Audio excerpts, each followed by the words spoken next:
રેલગાડી ભરાય એટલા સચિવો હશે અહીંયા. કામ શું કરે છે તમે જાણો. 1 લાખ કરોડ વપરાય છે. હવે 1 લાખ કરોડમાં મીંડા તમે નિરાતે ગણજો.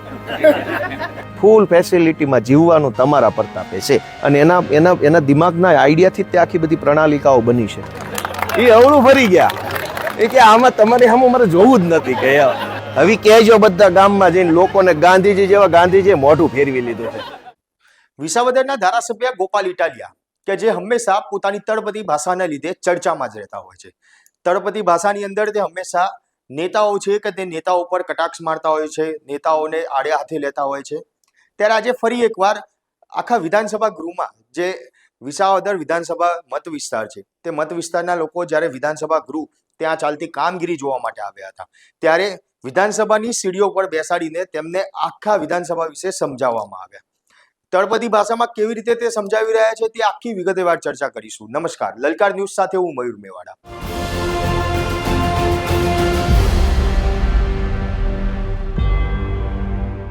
ધારાસભ્ય ગોપાલ ઇટાલિયા કે જે પોતાના મત વિસ્તારના જે જનતા છે તે જનતા જ્યારે વિધાનસભા ગૃહ ખાતે પહોંચે હતી, અત્યારે હાલ ગાંધીનગર ખાતે જે વિધાનસભા સત્ર ચાલી રહ્યું છે અને આ સત્ર દરમિયાન અલગ અલગ સ્કૂલના બાળકો છે કે જે આ વિધાનસભા સત્ર જોવા આવતા હોય છે, કઈ રીતે આખું આ વિધાનસભા સત્ર ચાલતું હોય છે, જે મંત્રીઓ છે, જે ધારાસભ્યો છે તે કેવી રીતે કામ કરતા હોય છે, આ બાબતે બાળકોને ત્યાં આગળ દેખાડવા માટે બોલાવવામાં આવે છે. ત્યાં આગળ બાળકો જોતા હોય છે કે ગૃહમાં કઈ રીતે જે નેતાઓ છે તે કામ કરે છે. તો સાથે સાથે જે તે મત વિસ્તારના જે લોકો હોય છે, જે ત્યાંની જનતા હોય છે, તે જનતા પણ પોતાના મત વિસ્તારના ધારાસભ્ય કેવું કામ કરે છે તે જોવા માટે આવતી હોય છે.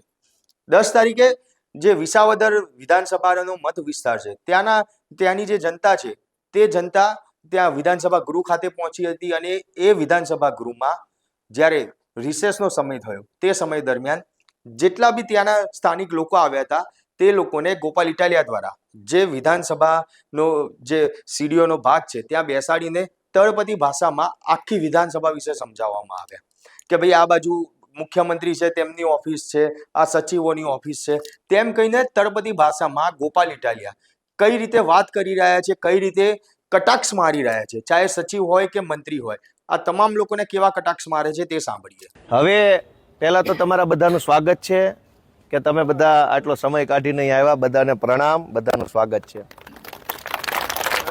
સામે ઓલું સફેદ પાટીયું મારેલું દેખાય છે બધાને? આ નજીકમાં હાવ એ મુખ્યમંત્રીની ઓફિસ છે. ત્યાં પાછળ ઓલા કાચ દેખાય છે, પડદા જેવું દેખાય છે, ત્યાં અંદર જ એ બેહે છે.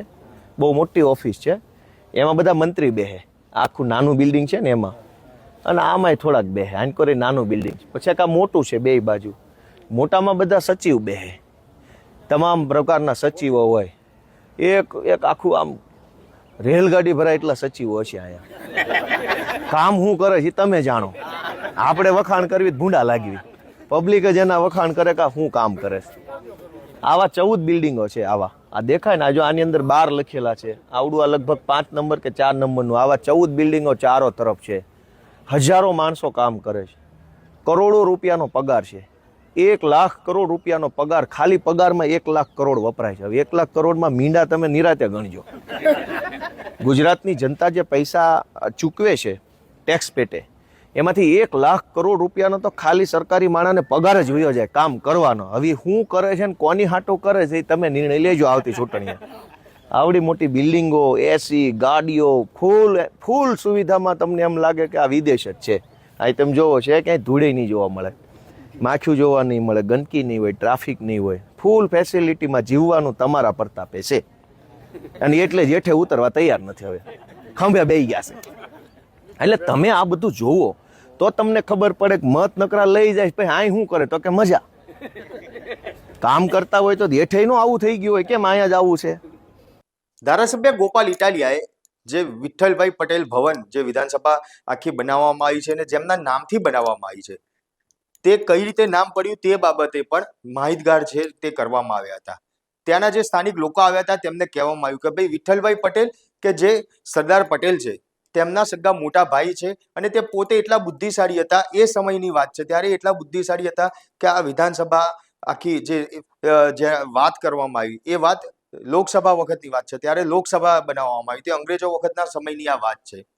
અને આ લોકસભા વિધાનસભામાં કઈ રીતે શું કરવું, કઈ રીતે કાયદા બનાવવા, આ તમામ બાબતો જે વિઠ્ઠલભાઈ પટેલ છે તે નક્કી કરતા હતા. તેમના ગાઈડન્સથી તો તમામ વસ્તુઓ બનતી હતી અને એટલા જ માટે જે વિધાનસભા છે તેનું નામ વિઠ્ઠલભાઈ પટેલ ભવન આપવામાં આવ્યું હતું. તેની સાથે સાથે વિધાનસભામાં જે ગાંધીજીનું જે સ્ટેચ્યુ બનાવવામાં આવ્યું છે તે સ્ટેચ્યુને લઈને પણ જે તળપદી ભાષામાં ગોપાલ ઇટાલિયા કહી રહ્યા છે તે એકવાર સાંભળીએ કે ગાંધીજીને લઈને અને વિઠ્ઠલભાઈને લઈને ગોપાલ ઇટાલિયા તળપદી ભાષામાં શું બોલી રહ્યા છે. એટલે તમે બધા આવ્યા, આ વિઠ્ઠલભાઈ પટેલ ભવન લખ્યું છે. વિઠ્ઠલભાઈ પટેલનું નામ કેમ છે અહીંયા? વિઠ્ઠલભાઈ પટેલ સરદાર પટેલના હગા ભાઈ હતા, મોટા ભાઈ.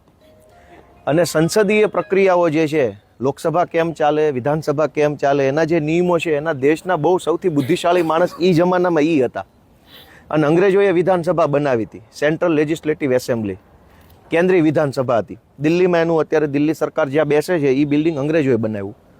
એના એ અધ્યક્ષ હતા અને ખૂબ બુદ્ધિશાળી માણસ હતા. એ જમાનામાં સૌથી બુદ્ધિશાળી માણસ કહેવાય વૈધાનિક બાબતો સંસદીમાં એ હતા. અને એના દિમાગના આઈડિયાથી તે આખી બધી પ્રણાલિકાઓ બની છે. અને એટલે એવા મહાન માણસનું નામ એ વિધાનસભા ઉપર રાખ્યું છે. આ બંને મોટા, આ નાના નાના બિલ્ડિંગ છે એ સ્વર્ણિમ સંકુલ છે અને ઓલા છે એ સચિવાલયના મકાનો છે. ગાંધીજીના બે પુત્ર બેહાડ્યો છે જો સામે, પણ મોઢું અવળું રાખ્યું છે. ગાંધીજી આંકોર જોઈને બેહી નથી કેમ કે આ જોવા જેવું શું છે. એ અવળું ફરી ગયા, એ કે આમાં તમારે સામે મારે જોવું જ નથી કે જોઈ લો કઈ બાજુ મોઢું છે. નકર નજર ગાંધીજીના રાષ્ટ્રપિતા છે એની નજર છોકરા ઉપર વળી જાય કે શું કરે છે મારા બેટા રોજ બેહી. એને બદલે એ કે મૂકો ભાઈ, મારે આમાં કઈ જોવું નથી કે આમ ફરી ગયા. આ હાલત અહીંયા છે, જોઈ લીધી નજરે. હવે કહેજો બધા ગામમાં જઈને લોકોને ગાંધીજી જેવા ગાંધીજી મોઢું ફેરવી લીધું છે. હવે એમાં આપણે ક્યાં એની વાહે લબડવાની જરૂર છે. 2026-27નું જે બજેટ આવ્યું છે, આખું બજેટ કુલ 4 લાખ કરોડનું બજેટ છે કે જે ગુજરાત માટે ફાળવવામાં આવ્યું. આ બજેટને લઈને શહેરી વિકાસ માટે કેટલું બજેટ ફાળવવામાં આવ્યું, ગામડાઓના વિકાસ માટે કેટલું બજેટ ફાળવવામાં આવ્યું, તેને લઈને પણ ગોપાલ ઇટાલિયા જે ત્યાંના સ્થાનિક લોકો આવ્યા છે તે લોકો સાથે ચર્ચા કરી રહ્યા છે. ગોપાલ ઇટાલિયાનું કહેવું છે કે શહેરના વિકાસ માટે 33,000 કરોડ રૂપિયાનું બજેટ છે તે ફાળવવામાં આવ્યું. સામે ગામડાના વિકાસ માટે તેનાથી અડધું બજેટ પણ નથી ફાળવવામાં આવ્યું. આમ દેખવા જઈએ તો ગુજરાતમાં ગામડાઓ વધારે છે, પરંતુ તેમ છતાં પણ તેમના વિકાસ માટે જે બજેટ છે તે બજેટ ઓછું ફાળવવામાં આવે છે. એટલે કે ગોળ નાખો એટલું ગળ્યું થાય એ પ્રમાણેની વાત છે. અને એ વાતને લઈને જે બજેટ છે તે બજેટ ક્યાં વપરાય છે, 14,000 કરોડ રૂપિયા બજેટ જ્યારે ગામડાના વિકાસ માટે વાપરવાની વાત કરવામાં આવે છે ત્યારે એ બજેટમાંથી કયો પૈસો ક્યાં વપરાય છે તેને લઈને પણ ગોપાલ ઇટાલિયા શું કટાક્ષ માર્યો તે સાંભળીએ. સરકાર કરોડો અબજો રૂપિયા ફાળવે છે. 4 લાખ કરોડનું બજેટ આવ્યું. એવડી મોટી મોટી વાતો અહીંયા બેહીન થાય છે, એના કરતાં 10% કામ હેઠે નથી થતું. તમે વાતું 20 કિલોની કરો તો 500 ગ્રામ તો કામ કરો. અમે એટલું જ કહીએ છીએ વિપક્ષ તરીકે 500 ગ્રામ કામ કરીને દો. 20 કિલોની ભલે વાત કરી લીધી, પણ નહીં. ગયા વર્ષે 20 કિલોની કરી હોય તો આ વખતે 40 કિલોની વાતો કરે. કામ તો ગયા વર્ષે એવું ને એવું, આ વર્ષે એવું ને એવું. તમને જાણીને નવાઈ લાગશે કે સરકારનું બજેટ હમણાં આવ્યું, એમાં શહેરોનો વિકાસ કરવા માટે 33,000 કરોડ રૂપિયા ફાળવા. ગામડાનો વિકાસ કરવા માટે કેટલા ફાળવા? 14,000 કરોડ. શહેર કરતા અડધા રૂપિયા નથી ફાળવા. હવે રૂપિયા જ ઓછા આપ્યા છે. હવે ગોળ નાખે એટલું ગળ્યું થાય ને. ગોળ જ ઓછો નાખ્યો છે તો કેમ ગળ્યું થાય? આ સરકાર એમ ધારે છે કે ગામડાનો વિકાસ ન થાવો જો, ગામડું ભાંગીને બરબાદ થઈ જાય તો બધા વિસ્તરા પોટલા લઈને અમદાવાદ, રાજકોટ, સુરત આવવા માંડે. હાંકડી ખોલ્યુંમાં રહે તો સરકારના લાચાર બને. અત્યારે તમે તમારા મરજીના માલિક છો, કેમ કે 10, 15, 20 વીઘાના તમે ખાતેદાર છો. એટલે તમે આમ તમારું બિંદાસ છે કે ભાઈ આપણે કોઈના ઓશિયાળા નથી, અમારું ખેતર છે, મહેનત કરીને ખાવું છે, કોઈની ઓશિયાળી કરવી નથી.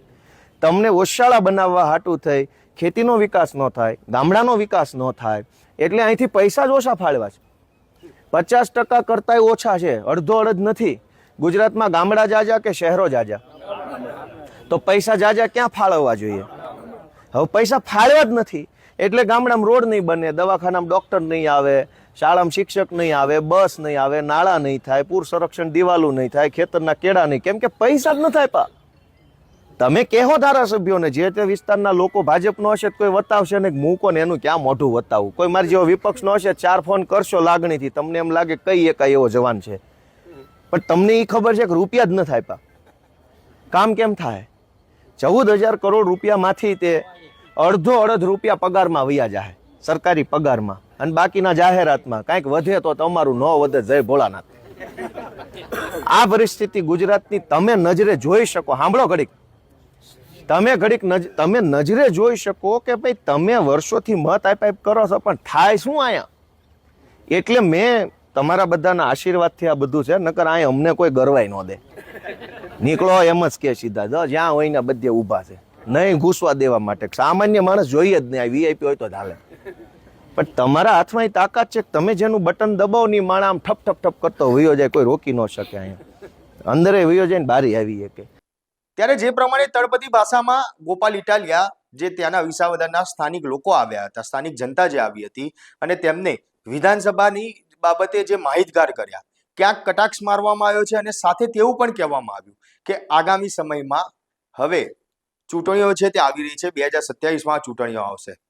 ત્યારે જે અહીંયા ઉપર બેઠેલા લોકો છે કે જે ખભે બેસી ગયા છે, અને તેમને કેવી રીતે નીચે ઉતારવા તે જનતાના હાથમાં છે, તેમ કહેતા જે જનતાને અને ત્યાંના જે સ્થાનિક નેતાઓ છે તેમને જે કટાક્ષ મારવામાં આવ્યો છે, તેને લઈને તમારું શું માનવું છે તે કોમેન્ટ બોક્સમાં જરૂરથી જણાવજો.